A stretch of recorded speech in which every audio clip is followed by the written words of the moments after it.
I want to welcome everyone to today's episode. We are going to be getting into the third installment as it relates to parenting. In the first episode, we had Dr. John Louie, who has his model called Good Enough Parenting, and it really gets into the levels of exasperation. And when we are exasperated, our kids don't want our faith. Our kids typically distance themselves from relationship the more exasperated we are as parents. And then we have Martina Montez, who really kind of filled in the gaps of what does the community play in terms of the role. And today we're going to be getting specifically into how does a child's brain work. I think this is really important because when I think of connecting with my children, or I think of connecting with people who are trying to connect with their children, we have to understand a child's world. I think the other really important, obvious aspect of this too is that we have to connect with the next generation.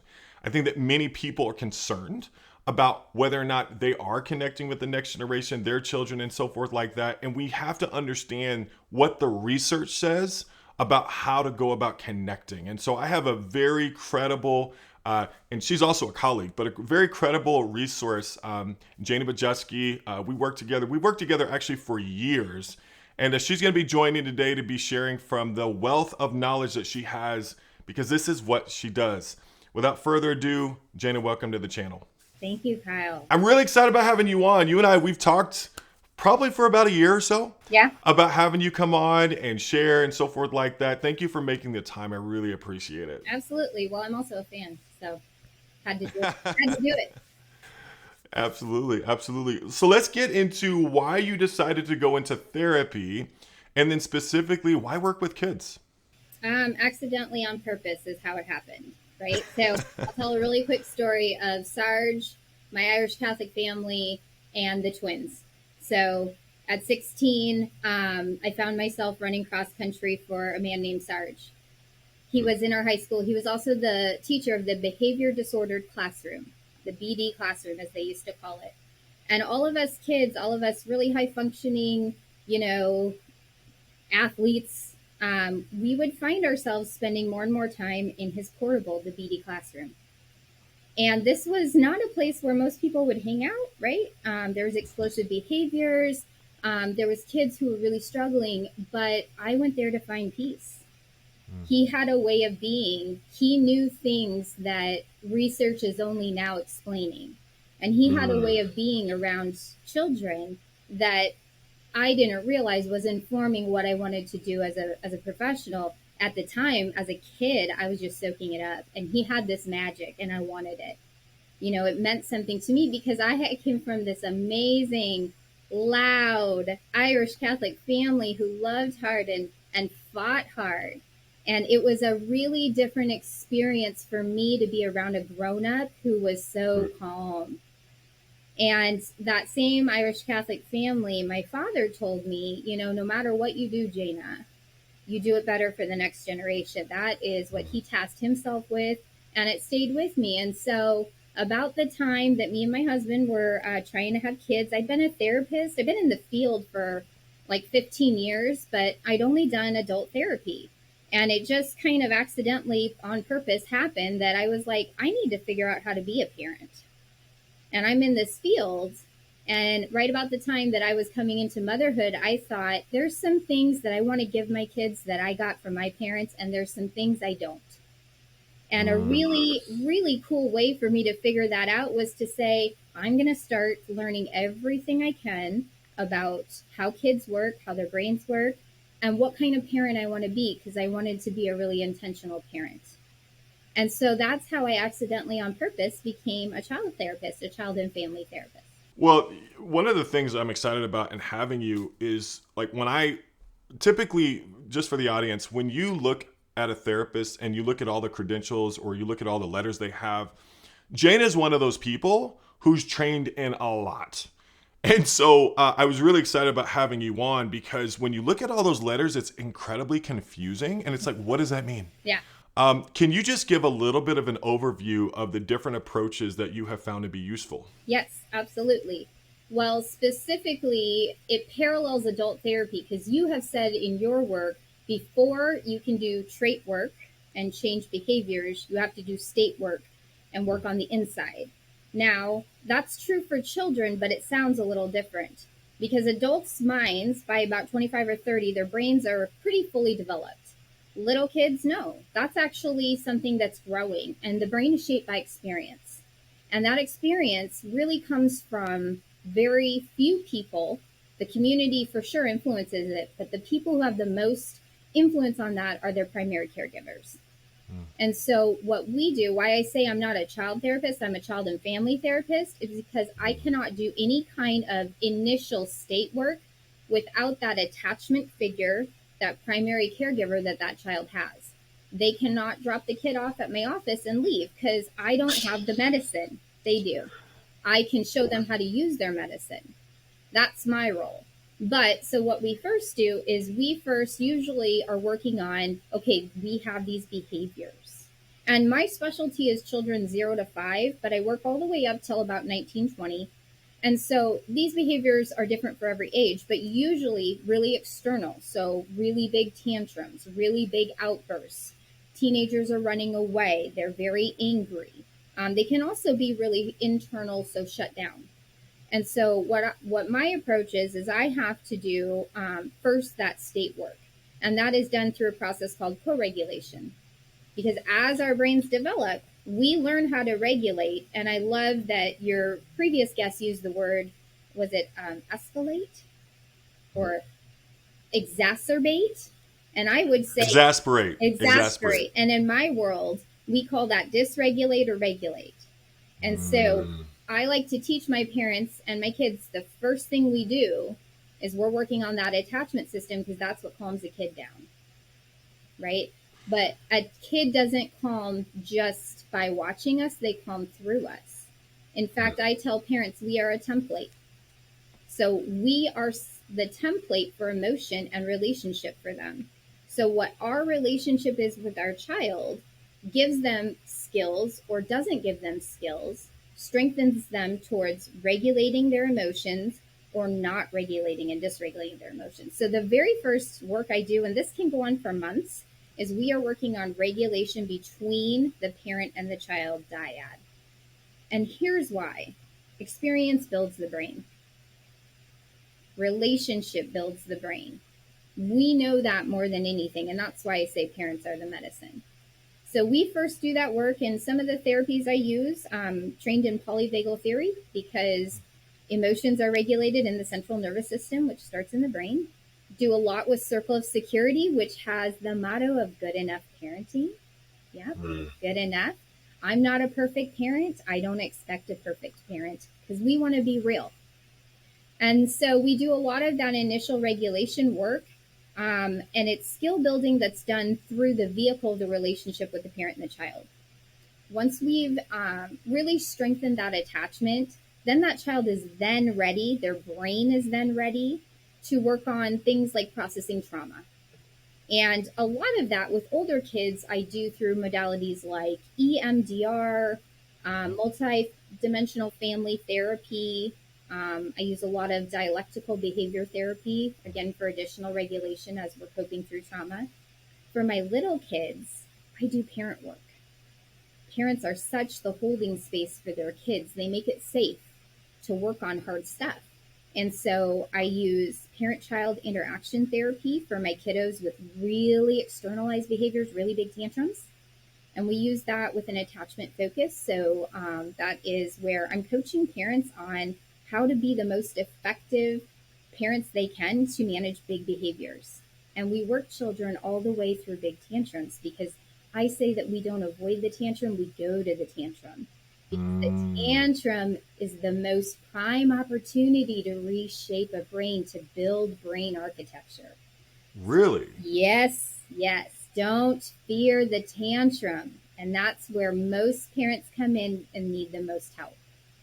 So PCIT, the Iowa attachment model, is what I use. I also do child-parent psychotherapy, and that's where we process trauma through play for kiddos who have experienced really scary forms of violence or had really hard traumatic experiences. And that's a therapy for children 0 to 5. So I have specific therapies that I use for my littles, and those are always with the parent right there in the room as the holding space. And I'm actually frequently just coaching that parent, because that parent is going to be, like I said, the medicine that helps really give doses to that child and moves them along their process. The whole time that I'm doing these various therapies, so whether it's PCIT, CPP, circle of security, polyvagal theory, EMDR, the whole time I'm always holding the parent child relationship, and we're always focusing on that. And because that's where most of the change happens. When we tweak a little bit of parenting, which I learned as a parent, when we tweak it, child's behavior changes, but more importantly, child's brain changes. Oh, I think this is so fascinating. And I'm just thinking about my kids. Yeah. As you were talking about that, go to the tantrum. I'm like, oh, how do we? I love that because I'm gonna get something out of this for sure. Anyway, I love that you're talking about keeping the diet Yep.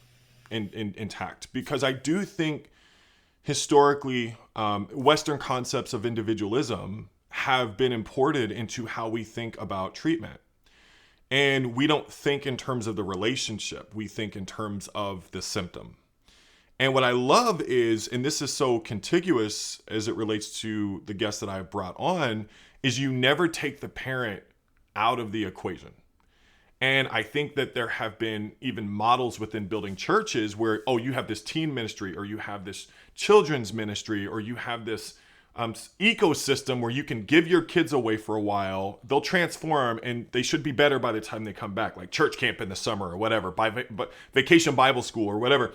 And we want for some sort of other mechanism to perform, so that the relationship can improve. And what I'm hearing you say, which is consistent with all my other guests, which is the parents aren't going to be taken out of the process at any point. Why I would never want to set a family up to be dependent on anyone other than themselves. And there is no relationship stronger that we could ever really substitute. We can definitely enhance and support, but the relationship from the moment, even in utero, that baby is developing, that relationship is so powerful and so strong and so influential. We want to use that. I worked 20 years ago in inpatient adolescent addiction recovery. And those kiddos would sure get stable in treatment for 90 days. And then they would go home and they would relapse. And we quickly realized we're not working with the unit we need to work with. It's a family, it's a parent-child unit that we need to be working with. And we need to set those parents up skillfully for success and how to support and intervene with their children. I tell families, I love to see you. Come see me for, anywhere from 9 to 18 months, and then take what I've given you and go do it the rest of your life and go change your family. And what you don't realize is you're going to change the next generation and the next generation. And so some of this work we're doing is going to impact the whole community. But it's like we learned we need to be more effective and work with families versus separating and not using that beautiful, powerful relationship. That makes a ton of sense. And I am very encouraged to hear you say that, because I've worked with kids. I don't work with kids nearly as much as I used to. When I do family therapy is typically when I work with kids now. But I, without question, cannot conceive of any sort of modality that takes a parent out. It's going to have short-term results. I thank you for saying that. I appreciate that so much. Our next sort of piece is going to be this book by Dan Siegel. Really excited. For those of you watching right now, just go ahead and put this in the Amazon cart right now. And this is what we're going to be taking a look at. And why do you like this so much, Jayna? Why has this been such a game changer for you? Well, neuroscience is hard, okay? Learning about the brain is new. In the last 60 years, we've really came to this knowledge base of intersection between attachment and the brain development. And it's hard to sift through that kind of information and research that we're finding. Then Dr. Dan Siegel comes in and makes it easy for us. He is a child youth psychiatrist who is also a clinical professor at UCLA. And that book is my favorite of his, but he has a library of books he has written for parents, for families, for children of different ages. I like this book because he breaks it down and gives you tools to use in your house. Dr. Dan Siegel works with the whole brain. He has a whole brain approach, and there's nice little catchphrases that me as a parent, because I didn't tell you, right about the time that I was learning these therapies, I had twins. And then I had another. So I had 3 kids in 4 years. And so I was doing parenting and putting all my therapies I learned to work on steroids. So it was helpful for me as a parent to not have, theory without application. He gives you that. It was helpful for me as a parent to have quick little phrases that I could reference that would make sense of things like brain architecture, neural fiber connections. It was nice for me to understand that. So here's a couple things I used to overview Dr. Siegel. Connection before redirection. Connection before redirection. Which part of the brain do I want to grow in my child? And what are the 3 questions? The 3 questions that he wants us in the moment of tantrum, in the moment of teenage meltdown or shutdown, the 3 questions he wants us as parents to ask is why, what, and how. Why is my child acting this way? What is the lesson or the skill that they need? How do I want to teach it?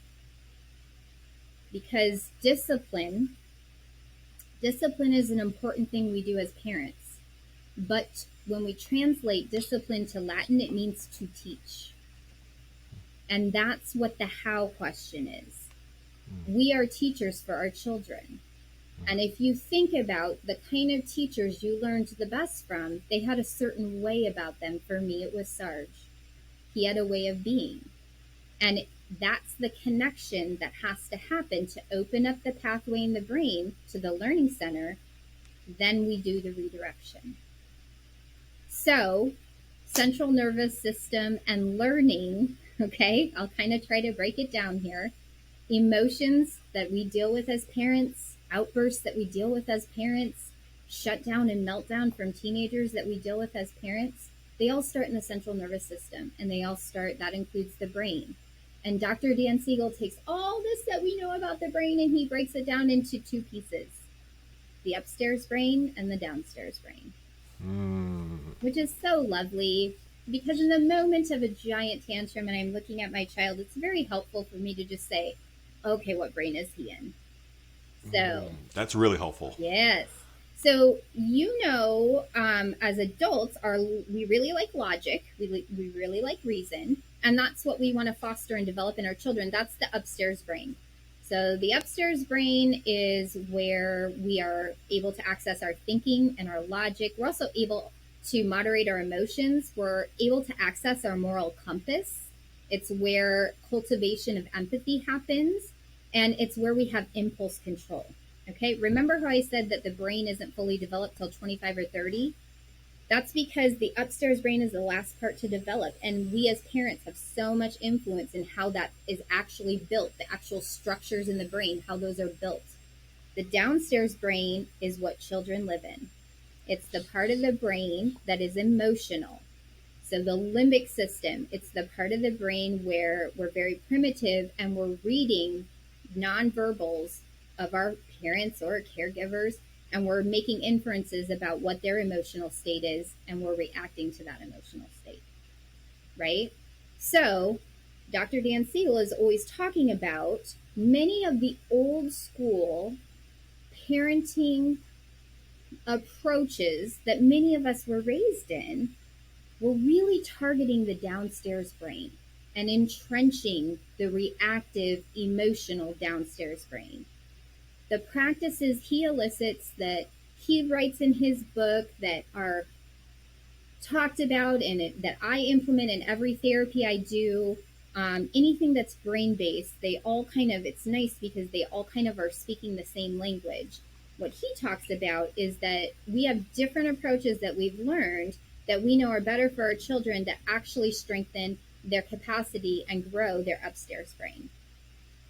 So, pretty simple example is if I see my child, and let's put it in a public place. Let's put it either where most meltdowns happen, at Target or at church. Okay, let's put it where lots of people are watching. Please. If I see my kid having an absolute meltdown, starting to throw the big tantrum, if I then react with a really sharp and harsh knock it off, or I physically hold them and say straighten up, or I'm going to carry you out of here really harshly, I am only engaging the downstairs brain. And in fact, experience shapes the brain, and the neurons that fire together wire together. So that child, if that's done over and over and over, that child's brain understands discipline, fear, anger, reactivity. And he goes into protection mode because that's what his brain is wired to do. In a different sense, if we're at church or Target and my child is starting to act up, the first thing I need to do is I need to access my upstairs brain. And to do that, I have to get calm, which is not easy to do in the middle of church or Target when your kid is the loudest in the room. Oh. It's extremely hard to do. And most of us, because once we as parents know better, we do better, and all of this knowledge has come about only in recent times, most of us open our mouths and our mothers or our fathers come out. So true. Knock that off right now. My Irish Catholic love my parents, but God bless them, they were really good at that. And so it takes an unlearning for us as parents. It takes actual work to get up into our upstairs brain and go, okay, why is my child acting this way? What is the lesson or skill they are lacking? How do I want to teach it? I know my child's acting this way because in Target there's a million toys and lots of stimulation. I know we've been in church for a couple hours and they're a little child and developmentally they can't sit still for this long. What is the skill or the lesson I want to teach them? One, they might need a boundary at Target because we don't get toys every time we go there. Or I might need to let them know this is the proper way that we act at church. But I'm going to take a developmental focus too and say, you know what? Is that too much to ask for my 4-year-old child? How do I want to give them that lesson? The how is key. The how involves, how do I look? Am I angry? Am I showing, is my voice really scary or sharp? Is my expression really mean? Are my eyes really, am I standing, my physical presence, and my eyes really staring down at my kid? Am I really intense with my response? Are my gestures kind of scary? All of that entrenches a kid down in the reactive brain, and they're going to fight you, or they're going to run away from you. If I can go ahead and really fight that and get really calm, my child will calm, and he actually moves from his brain, from the midbrain up until the prefrontal cortex where he can think and he's receptive to what comes next. So it looks like this. I put my hand on the back of my little 4-year-old because that releases oxytocin in her brain, and it's the connection. It's my connection. They say, hey, I whisper. I have a really quiet voice. I get down on her level and I say, hey, church is getting long.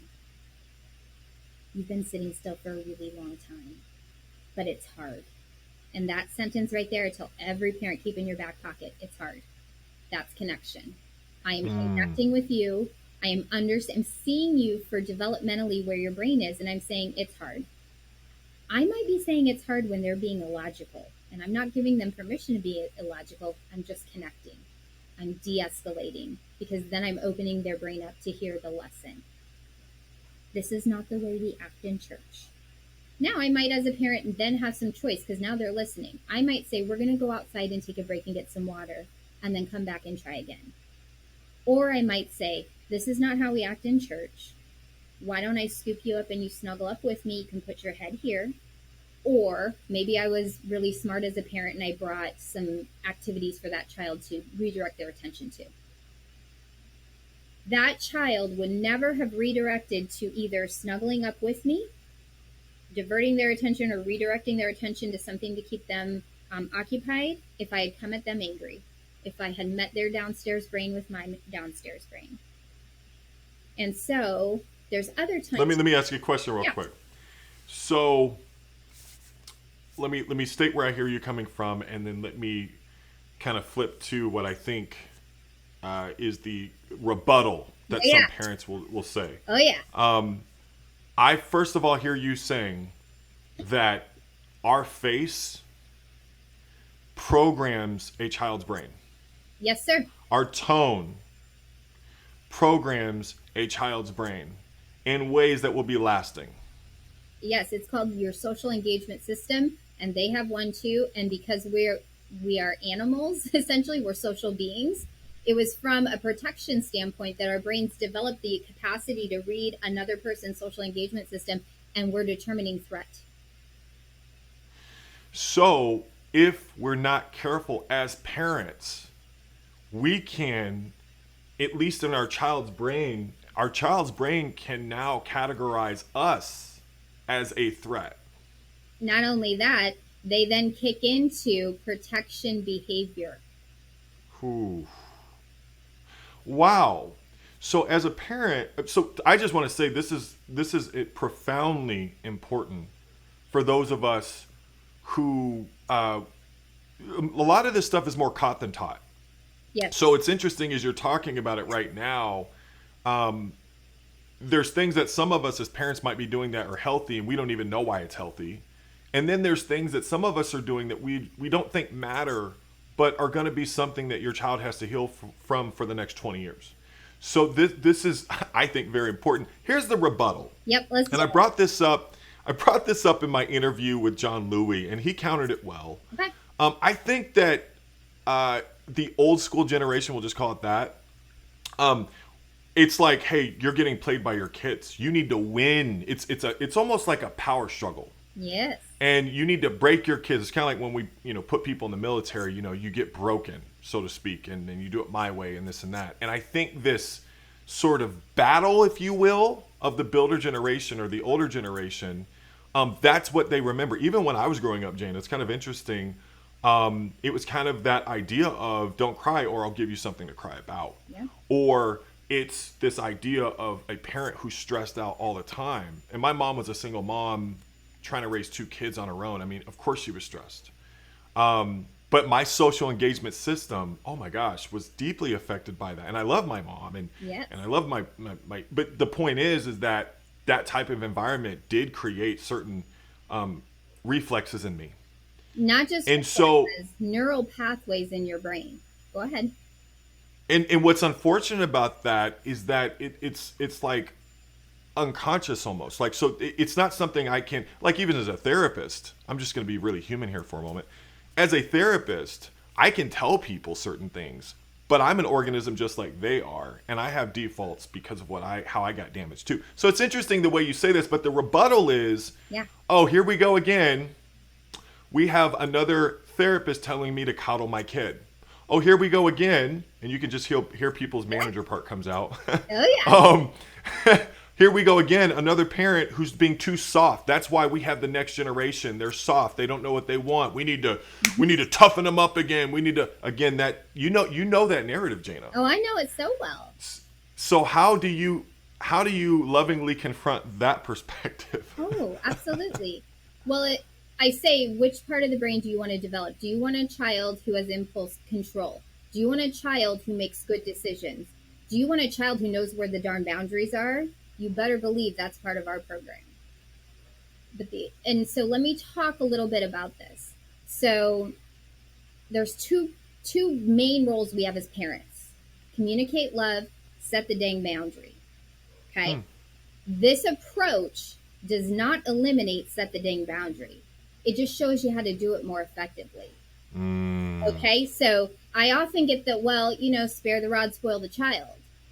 Okay. Spoiling is a child who has no boundaries. And what kind of rod are you using? Because the rebuttal to that is, parents, you're going to reap what you sow.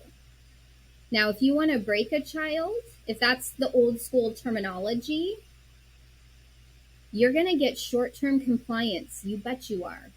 And you're going to build this part of the brain who fights or flights you for the rest of your days. Also, remember that word template I used? How we speak, how we be with our children becomes their internal voice, becomes their internal working model of managing their emotions.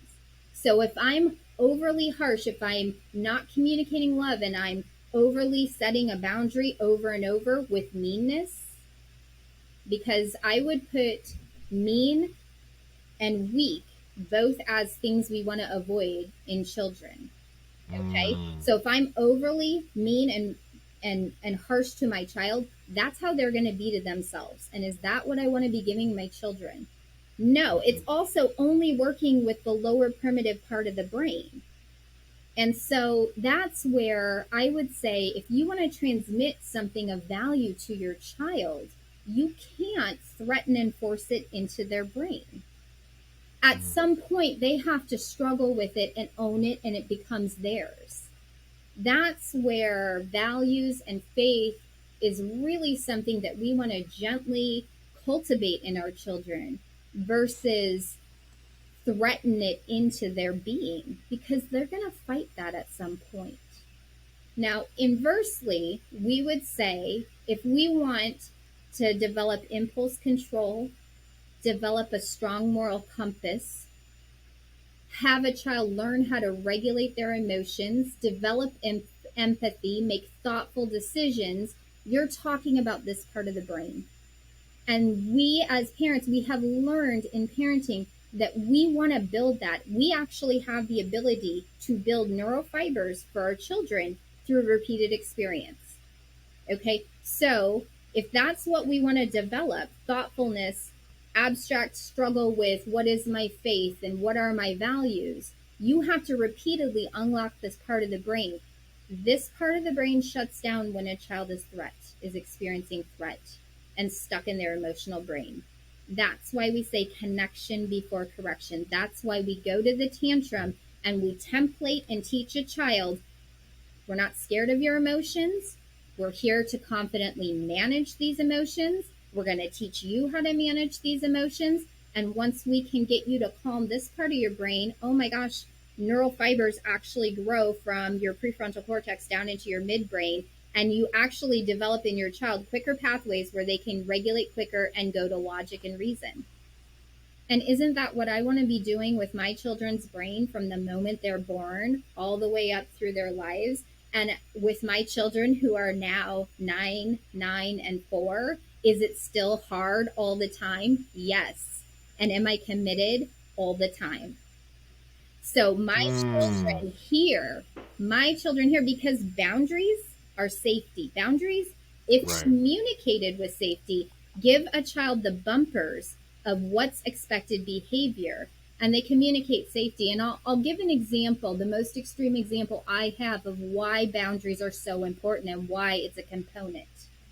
I had a kiddo, upper teens, and she was struggling with suicidal ideation. And after a lot of work with the family, she looked at her parents and she said, I just want you to ground me. That is not a typical expression of a teenage girl, right? No way. But this was a kiddo who had been given no boundaries. She didn't know where the limit setting was, and she was crying out for it. And that's actually something that our children cry out for, but we don't always notice it because they resist the boundaries. But me as a parent, I have confidence in setting my boundaries because I know that as much as my kids push against them, so long as I'm communicating them in an effective way without anger through my upstairs brain, I know it's what they need. And so when you say to me, spare the rod, spoil the child, I'll say, let's work on your rod. Ooh. Let's talk about that for a moment, because I have had people tell me, and I don't agree, but I've had people tell me, I create an intersect for faith and psychology, right? I find that people who are defensive when it comes to, they have some sort of thing with psychology. I'm not saying all the pop psychology is healthy. There's some bad stuff out there, guys. You get that. What I want to say, though, for some of us is there's this very narrow interpretation of, for instance, the rod. Or even you take a scripture that we see in Proverbs, train a child in the way they will go, and when they were old, they will not depart from it. Most people interpret that as a promise. Actually, what that is an admonition to parent well. it's kind of even a sarcastic scripture in a way of, well, if they turn out a certain way, don't be surprised. And I think some people, when it comes to looking at the Bible to, spirituality to help them raise their kids, they can have a very rigid approach. And the rod can be through the lens of the most extreme form. Yeah. And so it's kind of interesting as you say that, in a lot of Christian circles, there's a ton of skepticism. But here's what's interesting and why I had Jayna on. Because me and Jayna, in our entire practice, we have to deal with people who hold religious in a rigid way and the effect that has on kids, whether they are bio kids or adoptive kids. There's a lot of situations that we have with adoptive kids who come into religiously rigid homes. And so I get, for some of us, you're scared and you're maybe even mistrustful of psychology or whatever. I'm telling you right now, there are many religious communities that are not healing their children, and they are not producing children that are emotionally intelligent and grounded. They get the optics look that they're self-governed, but to your point, Jayna, it's very short term, especially when you see kids go to college. They don't do well. They make really bad decisions. So let's go there for a moment. What has been your experience with religiously rigid, not religiously healthy, but religiously rigid homes? I think my initial, where I meet them, is your intention is good. Your intention is there. Let's make it more effective. And what so much of that is about not allowing a really crucial part of developing the brain, which is called the productive struggle.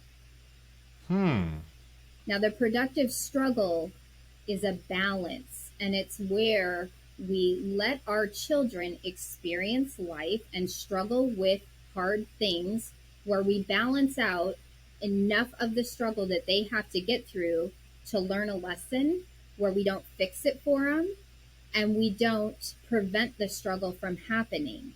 Okay? So, and the other piece that happens is parents get scared of the struggle.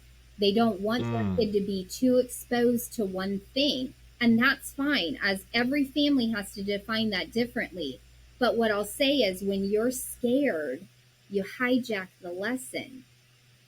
Your reactivity to your child doing something that is developmentally typical, and it's scary when our kids hit those developmentally typical pieces. Your reaction, your fear that you show through anger, through your social engagement system, through your words, through your threats, your fear is all the child focuses on, and they stay entrenched in this part of the brain. You have hijacked the dang lesson. You have missed a beautiful opportunity for that child to struggle emotionally with a desire and then access the tempering impulse control that's up here.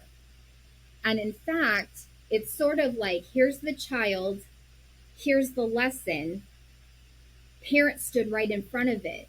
What we want to do is say, here's the child, here's the lesson, here's the parent helping the child. Now, that doesn't mean that I let my children go out at 9 and get on TikTok or do something that's too big for them. That's when we set the healthy boundary with the calm social engagement system.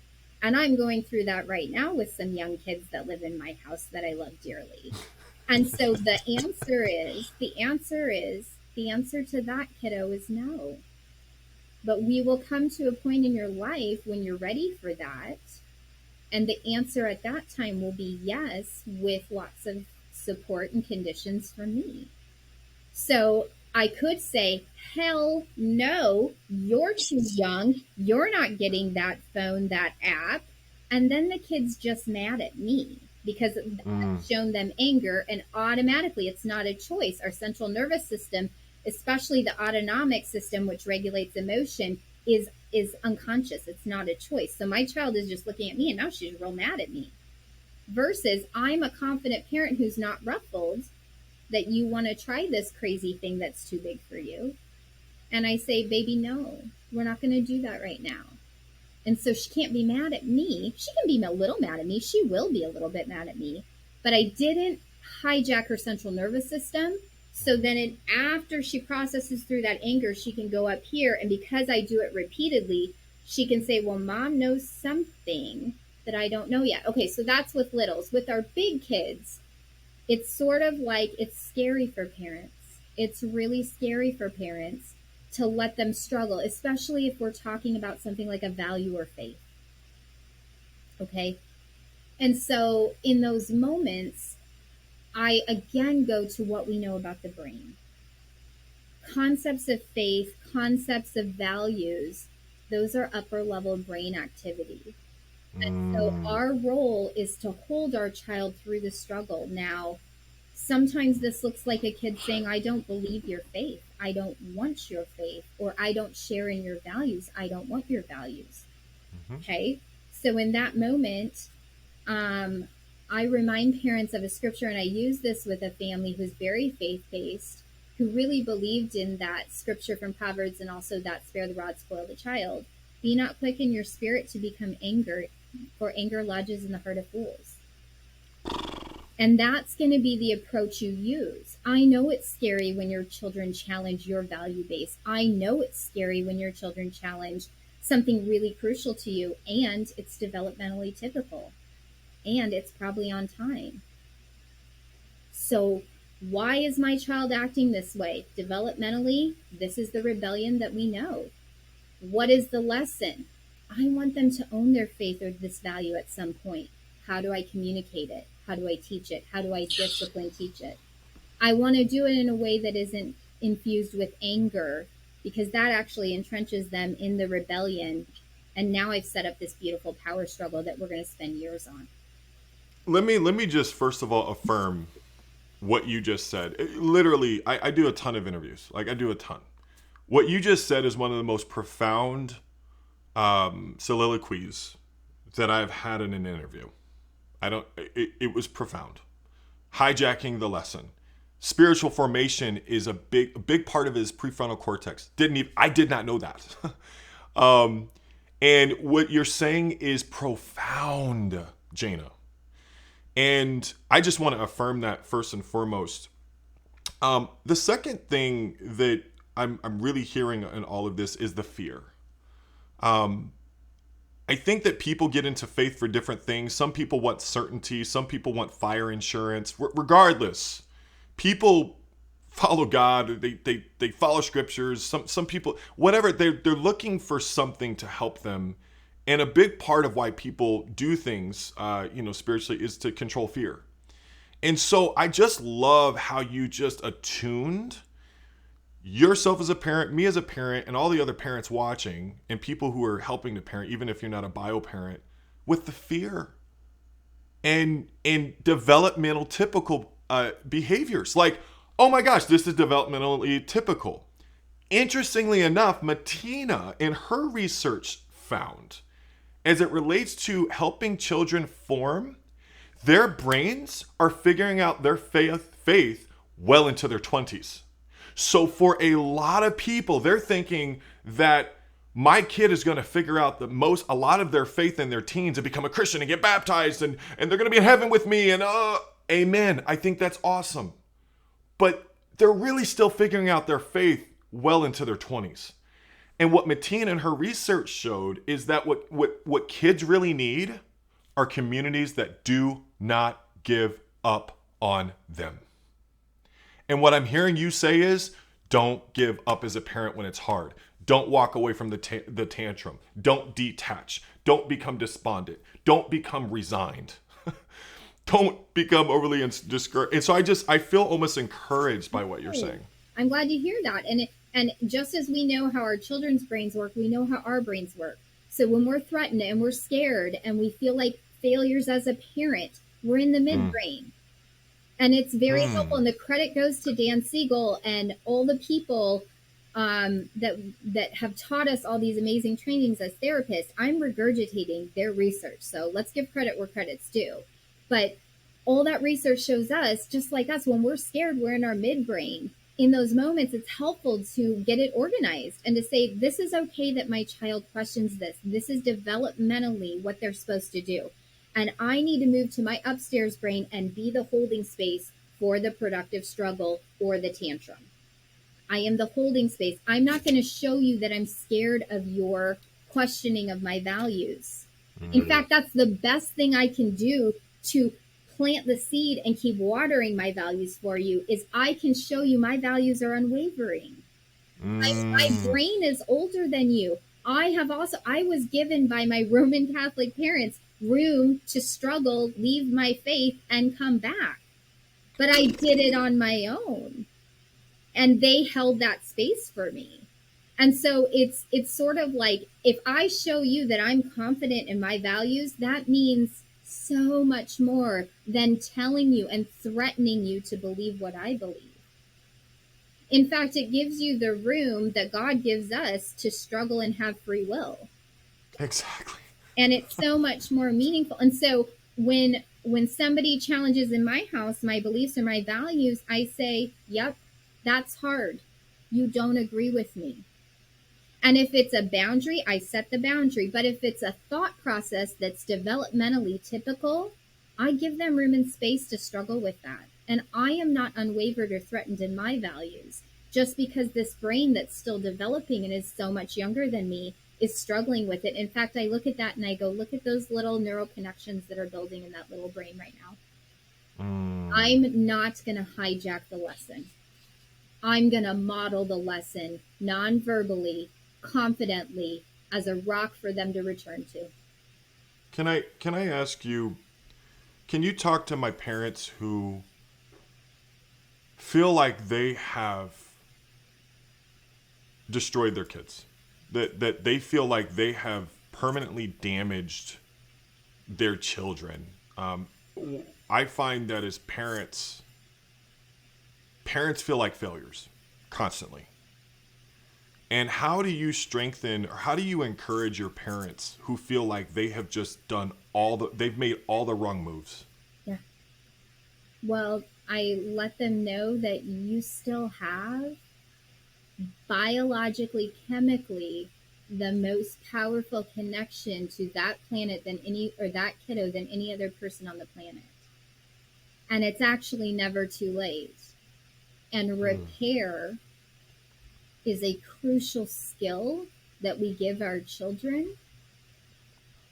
And we teach our children when we've erred and we fail, because it's good enough parenting, not perfect parenting, because life is we all make mistakes throughout life, that you go to your child and you model and teach them repair. Now, I live in my midbrain as a parent more than I want to. I am Irish Catholic through and through. And I work so hard. It's constant struggle as a parent, but I mess up a lot. And my children experience something a little different from what I did. Is I go to them and I say to them, I messed up. I'm working on this. So I'm modeling for them, failure is okay. We're not scared of it. Here's how you repair. Here's how you make it right. I'm also modeling for them my connection. I care about you. I'm not too scared, or I'm not too inept to come to you and show you my love when I make a mistake and honor your feelings. And I'm here to tell you, I don't care how old your kids are, if they're in their upper adulthood, repair still matters. They have thirsted for it because of that dang connection that they will always have to you. I work with kids who are separated from their biological parents, maybe for decades. There's a hunger there. There's a thirst there. That connection is still there. It's never too late. I heard a saying of a guy. So we had a couple come and do a marriage workshop for us earlier this year, and he said something to me I repeat over and over and over. He said that, he's finding out that his kids don't need him less as they get older; they need him more. I'm like, I'm getting like choked up, but Yeah. Ooh, yeah. So I wonder for you, like, as you think about your background, because I think as a therapist, I can go into that room and I can put on my therapy hat and forget that I'm bringing a story into that room. Yeah. What story, just briefly, do you bring into your therapy? Because you're just like a contrast I'm seeing with you, where you do amazing work with families, but they would have no idea that you came from a very different. Like sometimes people think as therapists that we just grew up in good families or we grew up in perfect homes or whatever, and we got a head start or something. No, that's part of what's getting worked up in me right now is I didn't have a head start. I'm a late bloomer. So for you, without, I mean, you don't have to share too much, but like, what's the backstory, and how does that relate to this now, where you are? Because you're in a great place now. Well, I think I love the phrase I learned a long time ago. Most of us therapists came into this field naturally. And I think it's a strength. And I was conditioned, or the universe had this beautiful plan for me to know trauma, to struggle with trauma, to dig a way out of trauma, to repair with the people I love who have been in my life my whole life, and to use it as a tool. So for me, my parents did this beautiful job of showing me that we love people through hard, judgmental times. Mm. You know, we wear our last name with no fear. And just because a person is in the worst of the throes of addiction, incarceration, um, domestic dispute, there's still value and a soul there, and you never turn your back on that. So some of that was wonderful, and it conditioned me to look at every parent I see, no matter what their circumstances are, and to find the intrinsic value of that soul, and to cultivate and develop it and hold it, really from the most non-judgmental stance you can have. I also grew up knowing what it was like to be extremely judged and the toxicity that that creates. And so that's where I will meet a parent at any stage of their parenthood and still know that they have value to give to that child. They have value to give to themselves. But I also think, you know, it was exposure to stuff that I learned is really toxic to little ones growing up and big ones going through life. And so it's kind of like that whole thing about I can love you and communicate love professionally and as a mom to my children, but I also have boundaries and I'll set those boundaries. And so it's helping parents navigate when they've tried everything and they've read every parent book out there and they watch every Instagram feed and it's hard to make sense of it. I help them find the boundaries of what you're doing is harming the development of your child's brain.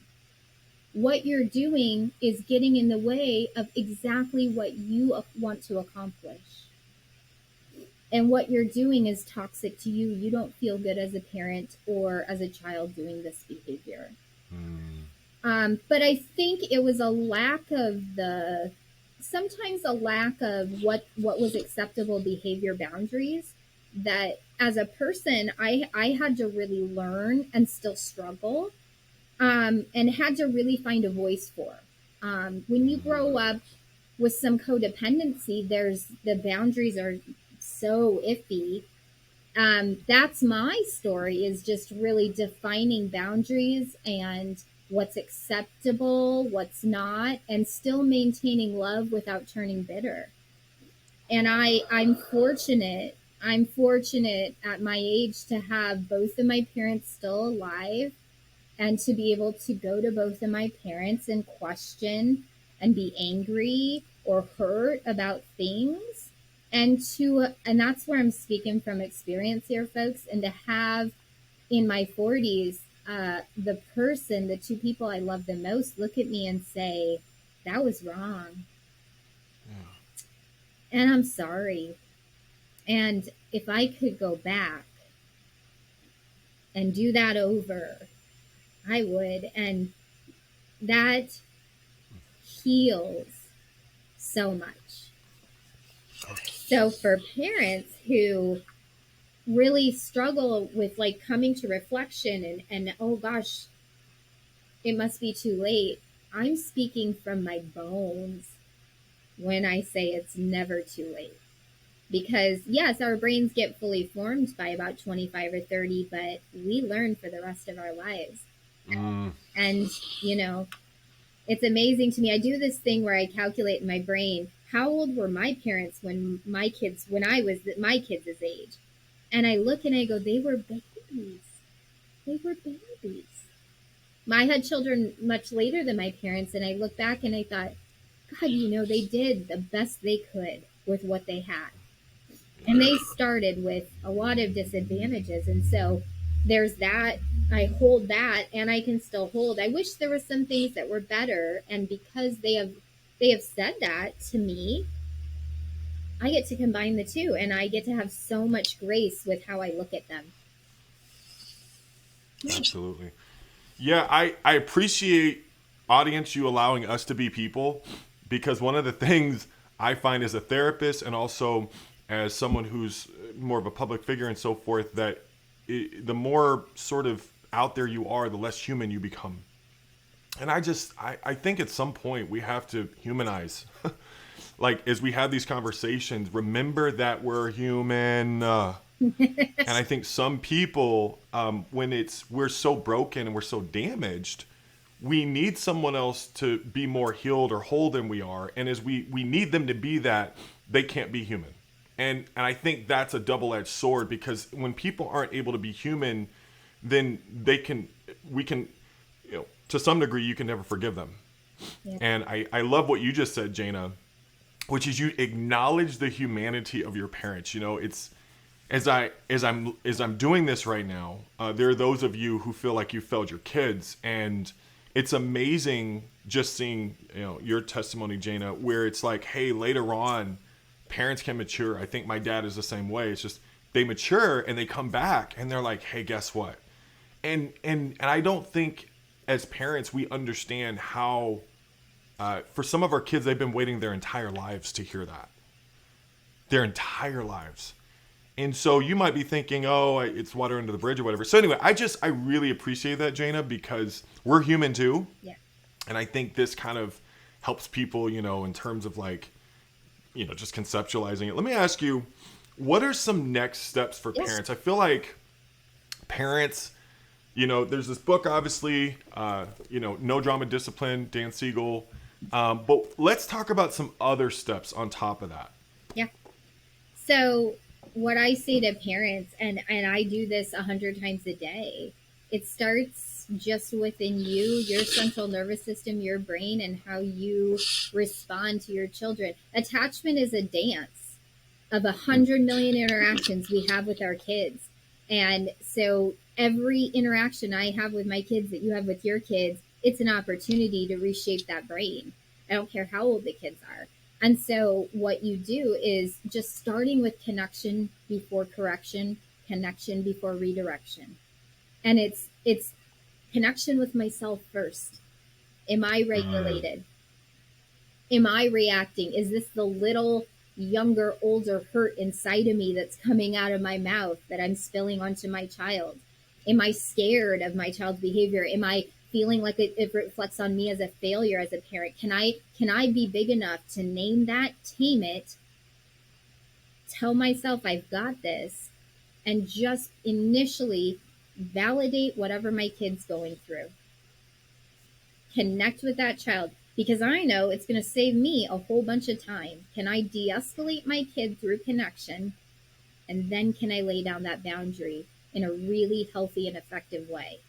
And when my kid throws the tantrum in response to that boundary, can I then proceed with confidence as a parent, knowing that's the child's brain learning?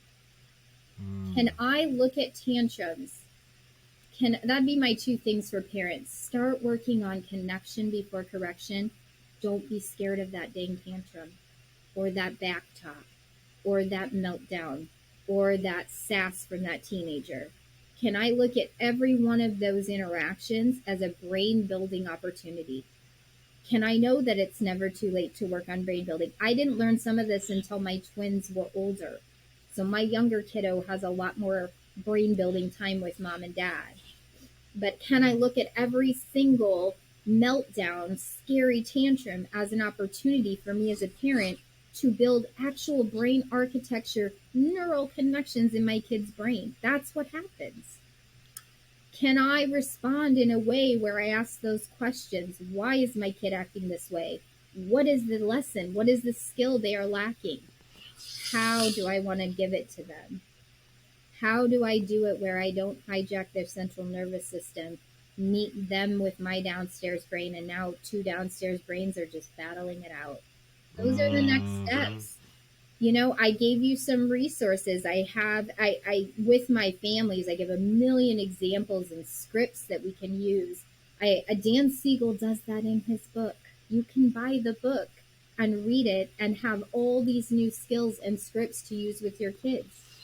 You know, I think it's really important for parents. There's a whole redirect is a way of discipline. So every letter there, Dan Siegel talks about, here's how discipline is effective. You know, reduce the words you're using. This part of the brain can't hear it. Embrace emotions. All feelings are okay. All behaviors are not. But all feelings should be okay. We want our children to learn how to manage all those feelings, right? So there's some really helpful, really applicable tools you'll take from any of Dan Siegel's books. He also, on his website, has courses for parents. Ooh. You know, all this stuff, it's neuroscience that he has boiled down and said, here, go use this in your house. There's a million therapists like me, Kyle. There's a million of us trained. If you're kiddo and you are really struggling, go find a good therapist. Ask them if they know about co-regulation. Ask them if they understand attachment. If you don't need professional therapy, start with some of these great books that are researched, neuroscience boiled down. Here's how to do it in your house. Here's how to optimize the development of your child's brain. Well, I will make sure that I put all of that in the description. Jayna has been so gracious to put together a list, and I will just insert that right down into the YouTube or podcast, depending on what you're listening to. And I will make sure that all of that's in there. And Jayna, I really, really, really thank you. We got to go to a meeting now. We do. But we need to get to our meeting. But anyway, Jayna, thank you. I want to tell you what I tell all my people. And you've watched so many times, and finally I'm telling you that we are with you and God is for you. I know that. Thank you for letting me be a part of such an important community, Kyle. I love what you've created. Well, it's an honor to have you here, and I'm so grateful to have you right across the hall so we can debrief anytime and talk or whatever. I'm so grateful and honored. Yep. If you have listened all the way through, thank you so much for paying all the way attention all the way through. Watch time helps with, as a YouTuber, watch time really helps. We'll just put it that way. So thank you if you've watched all the way through. Some of you guys watch over and over and over. This will probably be one of those episodes that you'll want to replay more than once. I'll see you next time.